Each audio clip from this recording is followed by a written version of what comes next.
It's very curious because there is an oniric element that comes into this, which is very fascinating and inexplicable. I can have I say, I'm going to write this book, and now I sit down and I start sorting out chapters and imagining the book and saying, tonight I think that tomorrow I will write such and such. I go to sleep. I wake up in the morning, I go to my table, I take the pen, and something totally different comes out. Which means that perhaps dreams are dictating part of your writing life in a very mysterious way. You have silly dreams, we all have silly dreams. We're naked in the street, how terrible. We fall off a roof, we're drowned in the sea. Those are the dreams you remember, but what about the dreams you don't remember? I think these are the really important dreams in your life. The underground dreams, the subterranean dreams that come out somehow in your life, and in my case, through literature. Because I can't explain otherwise why I write certain things that I had never thought about before. And always on the day after a dreaming night.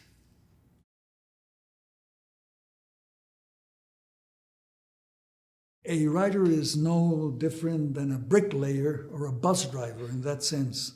You must have discipline. Oscar Wilde said it, writing is 10% genius, 90% discipline. You must have discipline for writing. It is not an easy task. It is very lonely. You're all alone. You are not in company. You're not enjoying yourself in that sense. You're enjoying yourself in another sense. You're delving into your depths, but you are profoundly lonely. It is one of the loneliest careers in the world. In the theater, you're with companions, with directors, actors, in film, in an office, and in writing, you are alone. And that takes a lot of strength and a lot of will to do it. You must really be in love with what you're doing to tolerate that huge loneliness of writing.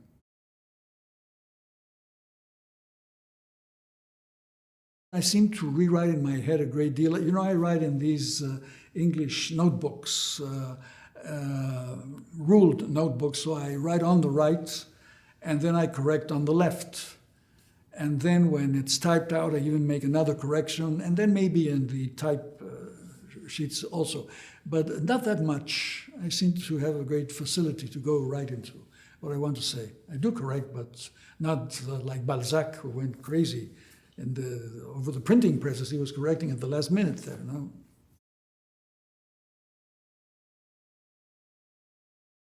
I've never suffered that. I have friends who have practically died from writer's block. I had a good Chilean friend, José Donoso, a novelist, who had such a writer's block that I think it killed him eventually. He was so anguished, he suffered so much from that. I have never, thank God, suffered from writer's block, never. I always know that's why I produce so many articles and speeches and lectures at the same time, because when I do have writer's block for literature, I say, now's the time to write that speech. Now's the time to write that op-ed piece. So I'm a well-oiled writing machine. I'm always on the job.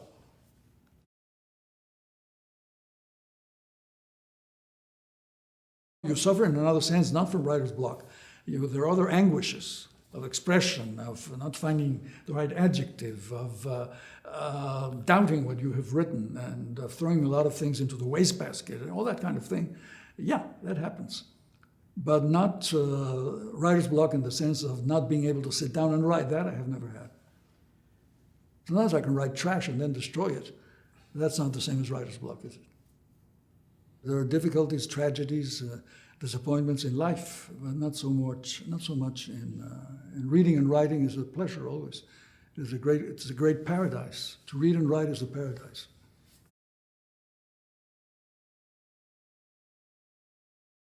That is being kind of vacation.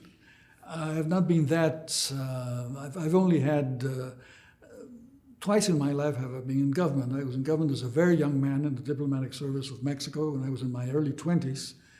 And then with the success of my first novel, Where the Air is Clear, in 1958, I left the bureaucracy, and I did not come back until the 1970s, when I was ambassador to France for a couple of years. That's it. I have been offered by other presidents in the nearer to us, posts as ambassador, but I have always refused them because I know from my experience that I am unhappy in diplomatic and governmental posts. I am happy when I'm a free agent writing what I like. Although I know that it is a service and I do not look down on it. On the contrary, my father was a career diplomat, so I respect diplomacy and government service very much. Simply, I'm not happy in it. Because why? Because I'm away from my writing desk.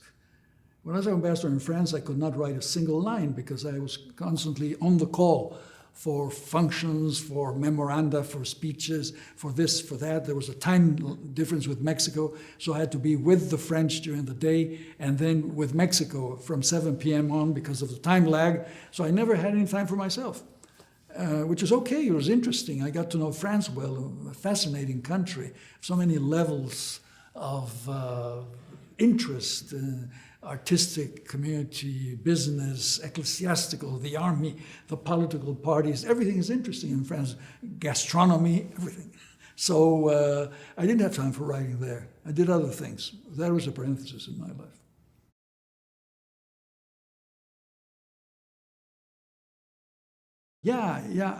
I was invited by NBC in 1962, I think, for a debate with Richard Goodwin, who was then the Undersecretary of State for Latin America at the State Department, on the Alliance for Progress. And I said, sure, let's go.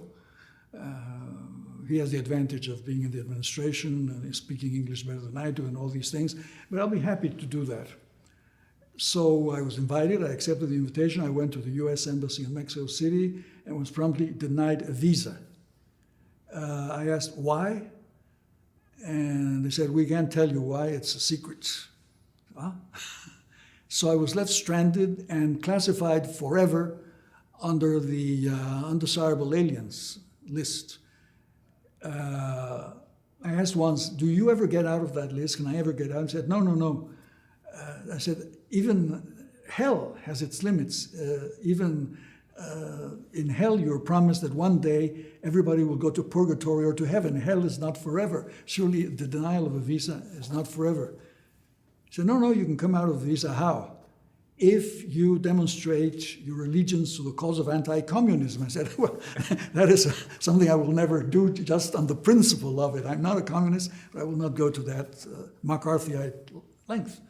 So I was there in that blacklist. I was denied entry into Puerto Rico in 1967. And then Senator Fulbright took the floor and demanded that I be given a special waiver so that I could come into the United States, lecture, and be in this country without problems. So I got that waiver, which was very extraordinary because it meant that I applied for a visa. I was denied the visa on the president of the Unwanted Persons Act, the McCann-Walter bill it was called. And then I applied again, and then I was granted the visa on the strength of the Fulbright Act. So it is very Kafkian. I was speaking of Kafka today, but this is an absolutely Kafkian situation. It was until the Clinton administration that this list became history. And all of us who were on the list, Garcia Marquez, Yves Montand, Simon Signoret, Foucault, Graham Greene, myself. It was a very distinguished list. We were very happy to be in the unwanted persons of the United States list. Then we were all freed from that, and now we can come and go as we wish. It was a ridiculous Cold War situation. You know, McCann-Walter were very, very reactionary senators. Arthur Miller tells in his biography how he was put in the unwanted persons list and was denied a passport to travel from the United States. But he went with Marilyn Monroe to see Senators McCann and Walter. And on the strength of the presence of Marilyn Monroe, they gave him back his passport. I was very, very amazed that I would be denied a personal visa to enter the United States when one of my books was published in translation in 1963. My publisher, Roger Strauss of Farrar Straus, invited me, and I was promptly denied the visa. And I said, my real bombs are my books, not me. I'm not going to put a bomb in a post office in the USA, but my books are maybe more dangerous than I am. They maybe should ban the books, not the person. It was logical. Being the son of a diplomat, you're constantly forced as a child to change schools, language, friends, ambiance. So I had to go from Spanish to English to Portuguese, back to Spanish, back to English, make new friends. But it was challenging, and it makes you a person. I'm not unhappy about my childhood. On the contrary, I'm grateful for it. I was a very studious young man, a little boy that read a lot, that was solitary in a way because I knew my friends wouldn't last more than 2 or 3 years, then another change, new friends. So I had to build my own inner world through reading, movies, radio. At the time, radio was so important in the life of kids in the United States in the 1930s when I was growing up here. So it meant really, in a word, building up your own personal world and traveling with it. I belong to 2 cultures. That means that the books you read as a child were different in the Anglo-Saxon world and in the Latin American world. We were reading as children books that have never been read in the United States. The Italian swashbuckling stories of the Black Corsair by Emilio Salgari, the swashbuckling French tales of the Pardaillan. These were not read. Here you were reading Nancy Drew and the Dixon Boys. I remember very much read at that time. But there were the common classics that you found in all cultures. There were Jules Verne, Dumas, The Three Musketeers, Robert Louis Stevenson, Treasure Island. Mark Twain was immensely popular throughout the world, Huckleberry Finn. So there were common readings. There was also, on my part, a great passion for film. Living in the United States in the 1930s, my father loved film, and once a week he took me to films. And I became very versed in films. I remember there was a moment when several movie stars were declared box office poison. There were the likes of Joan Crawford and Katharine Hepburn, and people started to shy away from the movies from reasons. And I went to all the movies, and when you left the movie, you were handed a questionnaire. And if you answered the questionnaire correctly, well, you won some money. And it so happened that I won in the children's category, and I got $50 for it, which was immense. It was like $5,000 today. So I said, there's money in movies. That's as far as I went in money making in movies. And there was radio. Sometimes I feigned I was sick, so I wouldn't go to school, and listen to Terry and the Pirates, Don Winslow of the Navy, all these great serials that were meant for housewives who were at home doing the work and hearing the radio programs. I was fascinated by all these melodramas that went through. So that formed my imaginary life in the United States in the 1930s to a big, big measure, really.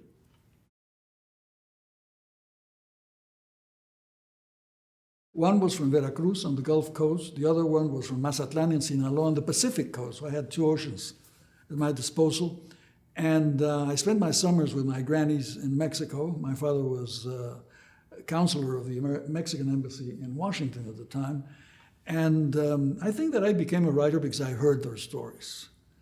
All the stories that I didn't know about Mexico, about my own land, they were the storehouse of these great tales of migrants, revolution, highway robberies, bandits, love affairs, ways of dressing, eating. They had the whole storehouse of the past in their heads and their hearts.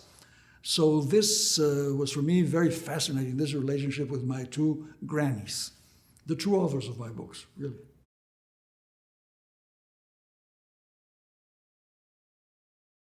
We had to use your imagination. Now you see men landing on the moon, or you see the bombing of Baghdad, and that's it. You don't have to imagine anything. We had to imagine everything. We heard the great speeches of Franklin Roosevelt, the fireside chats. We had to imagine the man who was saying these warm, beautifully enunciated words.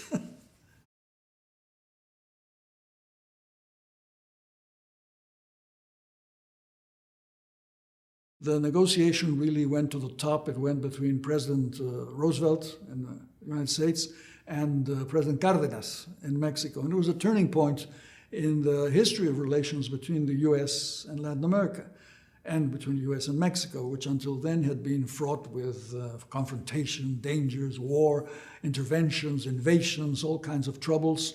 And when Cárdenas nationalized Mexican oil in 1938, President Cárdenas, Roosevelt decided to respect that decision and said, let us sit with the Mexicans and negotiate with them. We're not going to confront them. They have a right, but we will negotiate repayment of the companies and all that.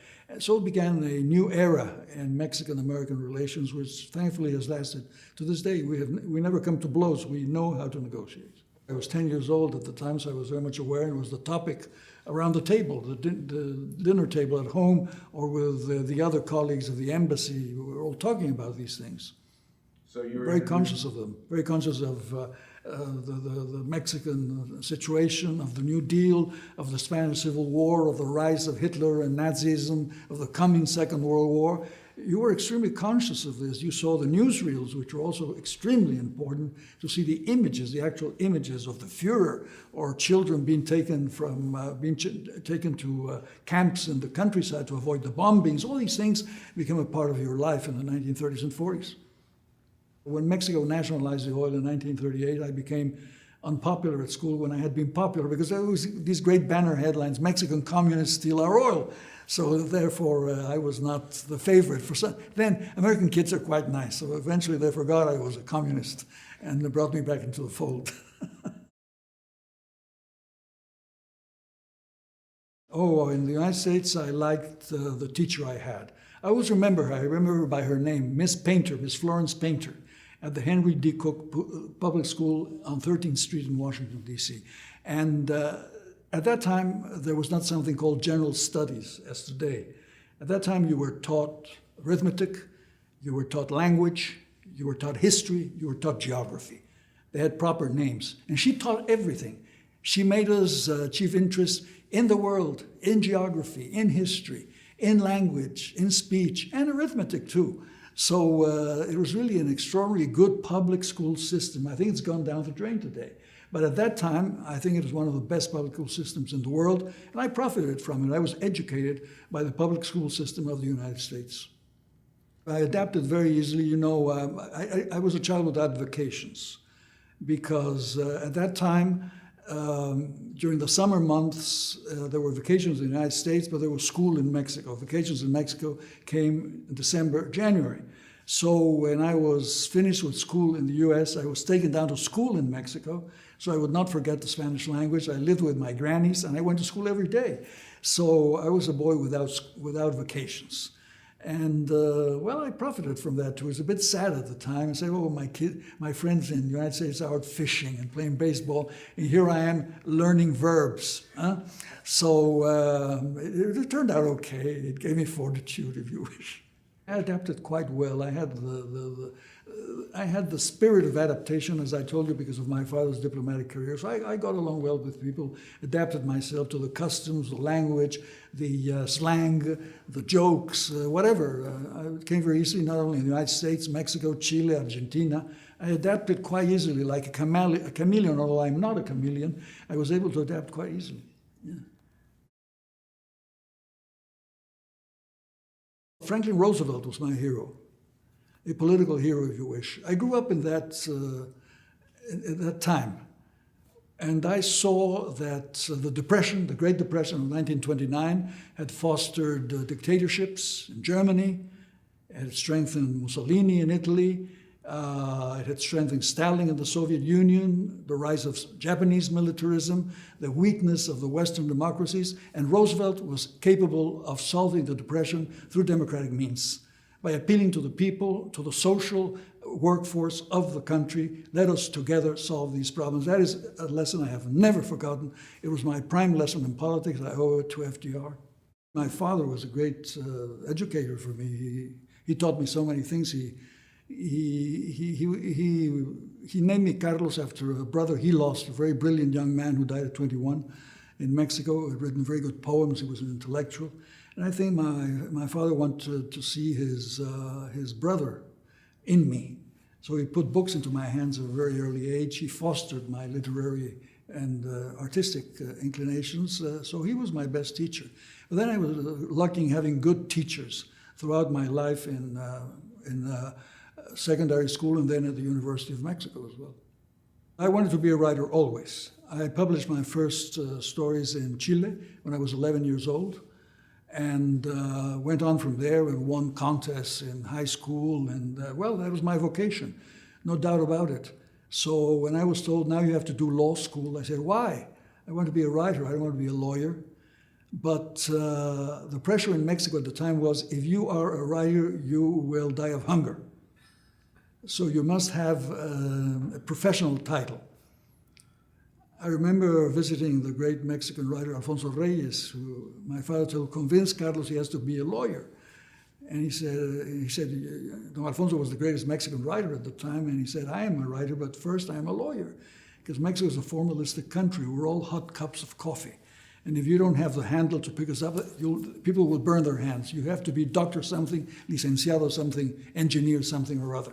So I obeyed him, and I went to school in Mexico. I went to school in Geneva, and I achieved a broadness of education I would not have had otherwise. By reading law, going back to Greek philosophy, Roman law, the medieval times, which are so important to understand Latin America, the philosophy of the Middle Ages, I got a whole picture of the world that I would not have had if I had not studied law. So I'm very grateful for it.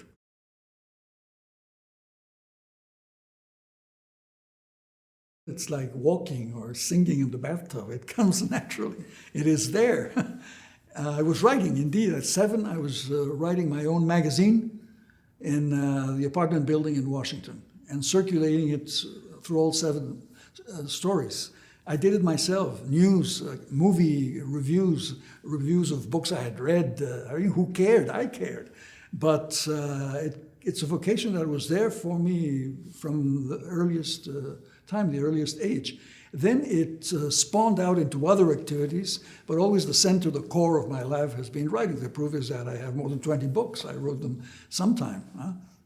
One epiphany, which I will never forget, is reading Kafka's Metamorphosis. I must have been 17. And that really burned through my heart and my mind. I remember I started smacking the light bulb. Puff, puff. I was so excited. I think the world was turning around me. I said, this you can do with literature. If you can write this, that's all you want from life. You want nothing more. So that was the epiphany was reading Kafka, I think. Yeah.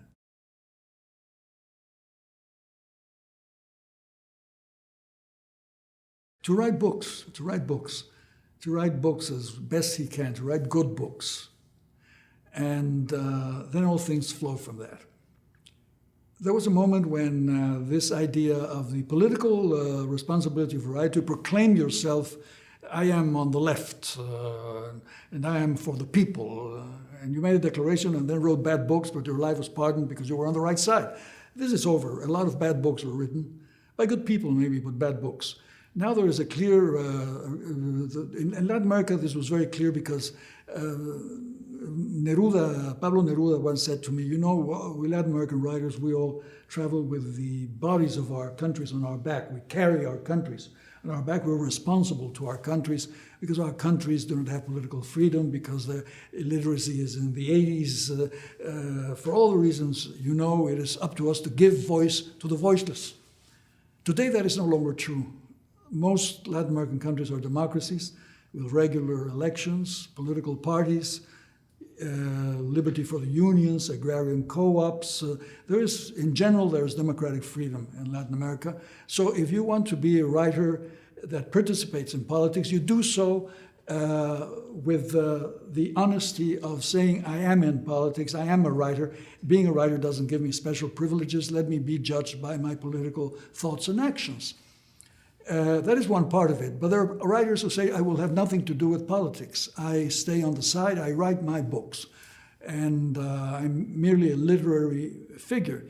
But even then, the writer is working with language, with ideas, with memory.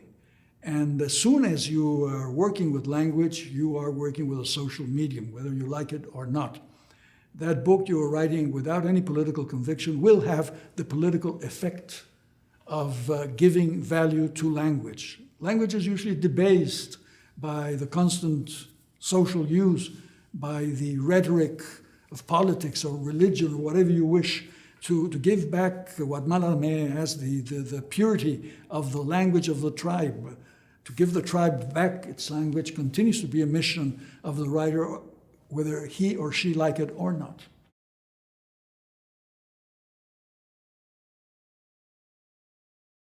Yes, in the sense that you don't say things that people are comfortable with, generally. For me, the greatest novelistic tradition in the world is the English novel. It's been going on for a long time, producing masterpieces, and all of them are against the grain of the English society. My wife and I live in England part of the year, and we realize how conservative and staid and conformist that society can be. And if in that society you get Emily Bronte and D.H. Lawrence and Virginia Woolf, you're going to have something that goes against the grain of the society, that confronts the society with a mirror of itself as it is not, as it could be, as it would wish or not wish to be. It is another vision of reality that is presented. The alternatives to reality are presented to a society by the novelist.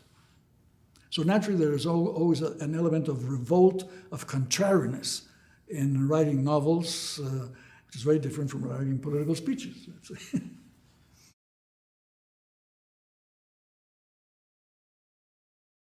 Oh, very, very simply, very calmly. It doesn't affect me at all. It comes with the turf. I mean, it's part of the job. It doesn't alarm you at all. To provoke anger, hatred, responses, criticism, envy, all the things you can provoke as a writer or even as a public figure, I take it in my stride. It doesn't bother me at all. No, I never answer an attack. Never, never, never, never.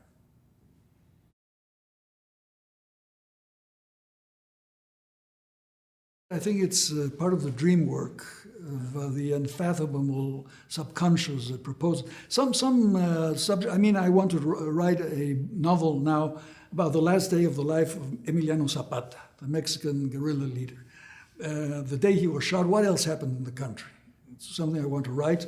There you have a subject which is clear-cut. Huh? But the way I write it, the style in which I write it, the components, I don't know yet. Apart from the bare bones of the structure, I am not certain how I'm going to go about it, because that is going to depend on my memory, on my fears, on my dreams, on my desires, on a million things that are unaccountable this moment we're talking together here.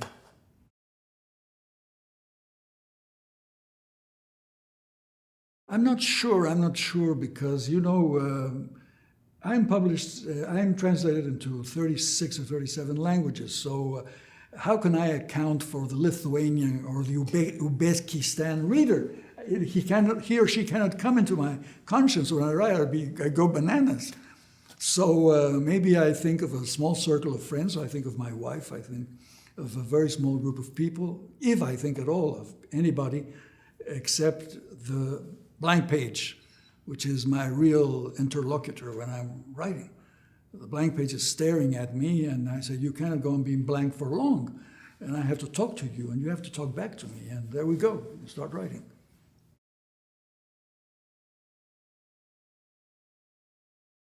Yeah, with a great sense of with your own culture, with your civilization, with all the things you know, with all the things you ignore. It is more important for writing what you ignore than what you know. Because what you know is known. What you don't know is what you imagine. And that gives a force to the writing, that if it's not there, the writing is not very good, because you're just reflecting on things and imitating life. But when you're talking about what isn't there yet, or what is there but is hidden or forbidden, then you come into something more interesting.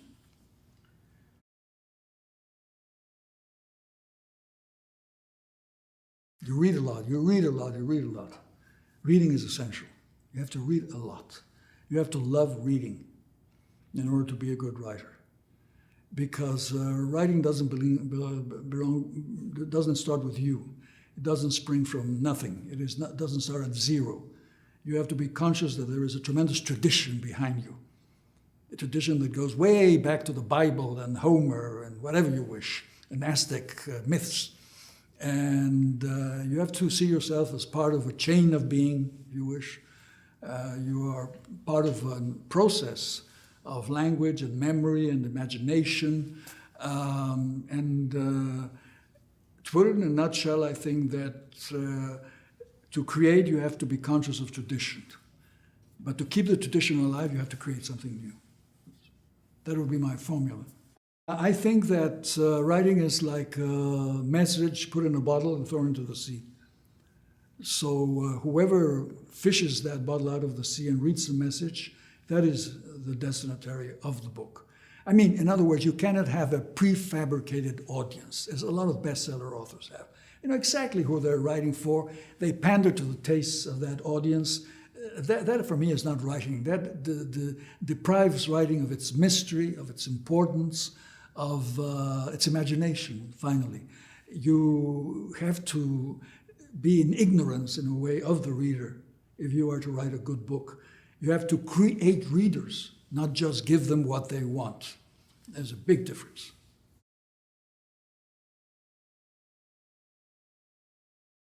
Mystery, total mystery. I'm in awe at anybody who buys a book of mine. I want to go and buy it back and say, don't do it.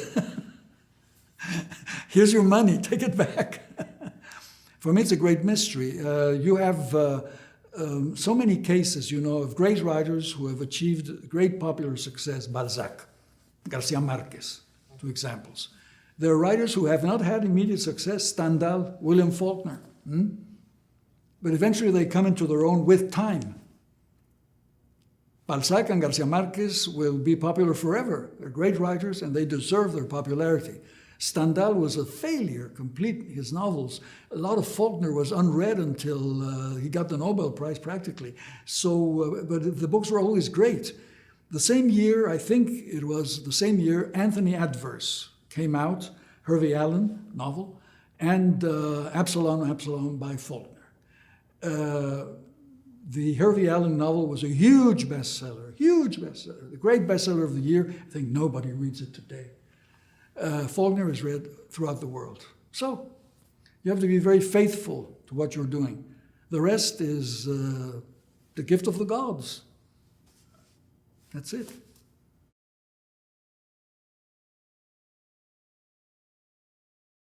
One can write comfortable novels, become a bestseller, made yourself simpatico to a lot of readers.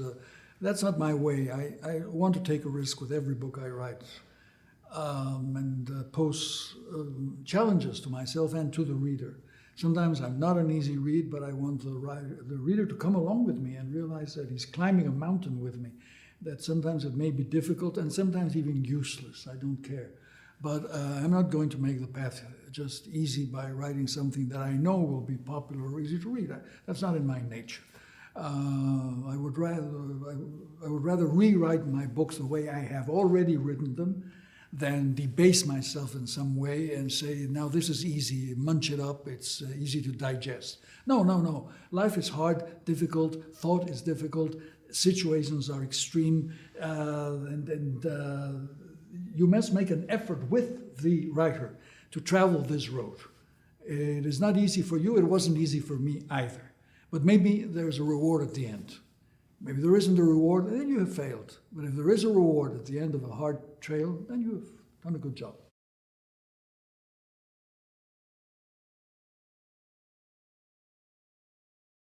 It was very, very important. We've always had a great literary tradition in some countries of Latin America, starting with the Indian cultures. The Aztecs, the Incas produced great literature. Now there's a folk literature, a verbal literature of the Indian peoples of the Americas. Then we have a great colonial literature, starting with the Chronicles of the Conquest, which are our first novels, Bernal Diaz, Hernán Cortés, and a great colonial period, great poet, Sor Juana Inés de la Cruz, a nun in Mexico. Then a not so good 19th century, because we were very imitative of European models and fashions.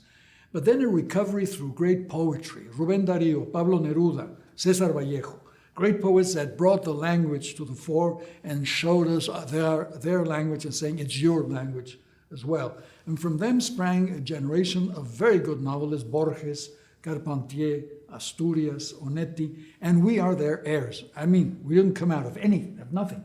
We came out of a very rich tradition.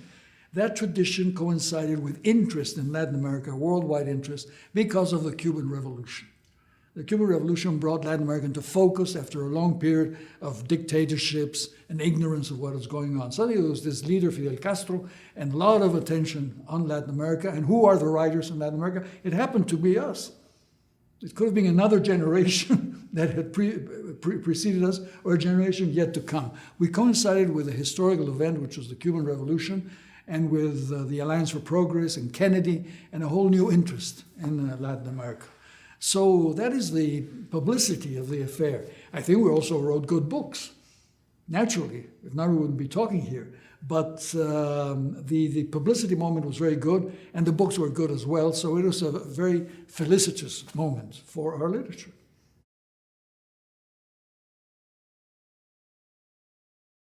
The list of concerns is so great that I wouldn't know where to begin. I think the future of the globe, the future of the earth as such, would be my prime concern. What we are doing to devastate our habitat, the place we live in, the air, the sea, the animals. We're destroying everything. We have heard here news about the devastation of Alaska, the possible devastation of Alaska with a petroleum pipeline, instead of conserving that nature, which is the air we breathe and the food we eat, the water we drink. This is amazing, a planet bent on suicide if it is not stopped. And I don't know how to stop it. There are all the good voices we've heard here in the Academy pleading for attention to save the planet. That is probably the greatest concern we have, because if we don't save the planet, goodbye Michelangelo, goodbye Rembrandt, goodbye Walt Disney, goodbye everything.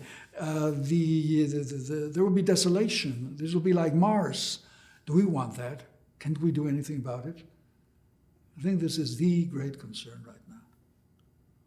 In your own life, in your own career, be very much aware that you are here for the next 50 years. Be sure you're here for the next 50 years. Maybe there won't be a planet in the next 50 years. Do all the utmost to preserve our habitat.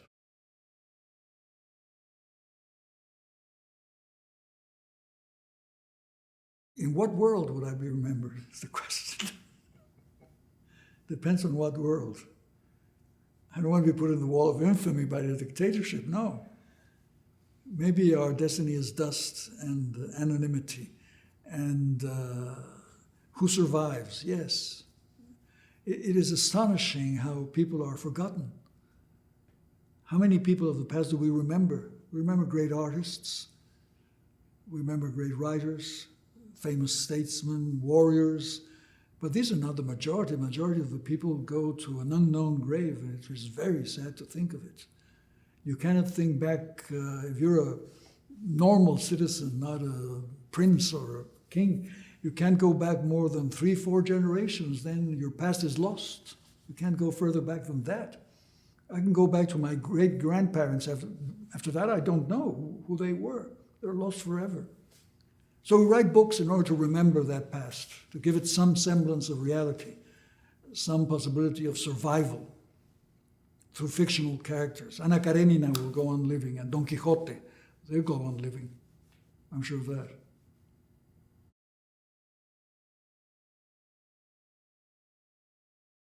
Listen, there are two sides to that. One is the fact that the United States needs workers.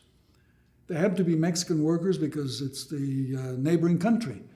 But let us imagine that Mexico had full employment one day. The workers would still be needed. Who would pick up the fruit? Who would cook?